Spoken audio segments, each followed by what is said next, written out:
Ang mga jeepney ng Cebu City ay umaalingaw-ngaw sa mga kalye. Ang kanilang makulay na pintura at malalakas na busina ay araw-araw na simponya para kay Diego, 18. Isang part-time delivery boy, sumasakay siya sa parehong ruta tuwing umaga.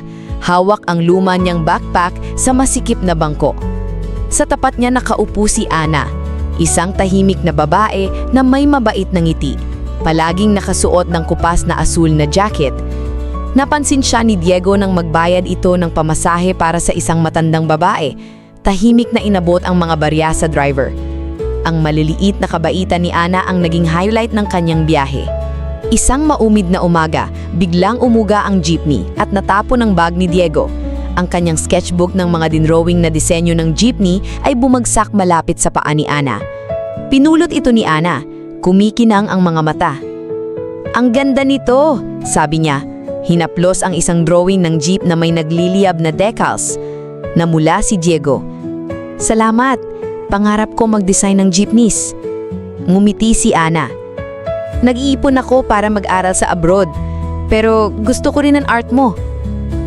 Doon nagsimula ang kanilang unang totoong usapan. Nagtapalitan ng kwento tungkol sa magulong kalye ng Cebu at mga pangarap sa gitna ng ingay ng jeep. Naging ritual ang kanilang biyahe. Iniiwan ni Diego ng upuan si Ana at nagbabahagi ito ng pandesal o kwento tungkol sa recipe ng sinigang ng kanyang lola. Tumawa sila sa mga kakaibang karatulan ng jeepney.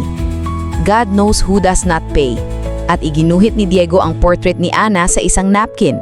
Nahuli ang kanyang mahiyain na ngiti sa lapis. Pero, isang araw, mabigat ang ekspresyon ni Ana. "Diego, natanggap ako sa isang eskwela sa Australia. Aalis na ako next month."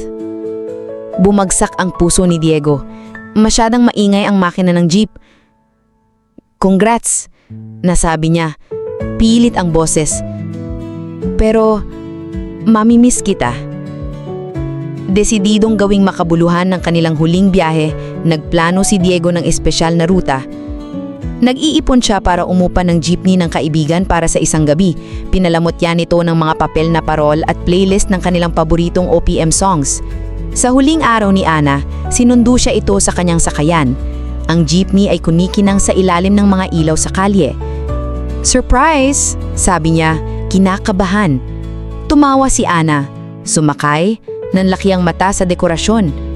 Nagbiyahe sila sa mga tahimik na kalye ng Cebu, dumaan sa Colon at Pier, nagbabahagi ng sikwate at alaala. Sa isang sakayan na tanaw ang dagat, inabot ni Diego ang isang maliit na sketchbook na puno ng kanyang disenyo ng jeepney. Ang huling pahina ay drawing nilang magkasama sa jeep. "Para hindi mo makalimutan ng Cebu at ako," sabi niya. Nanginginig ang boses. Kumikinang ang mata ni Ana. "Diego, gusto kita. Pero malayo ang Australia." Yunakap niya ito. Ang init niya parang home ng makina ng jeep. "Sulatan mo rin ako, ha?" bulong niya. Tumanggo si Diego. "Pangako, Ana." Habang bumaba si Ana, kumakaway sa ilalim ng buwan, mas lalo naging malungkot ang jeepney. Pagkalipas ng mga linggo, dumating ang isang liham mula sa Australia.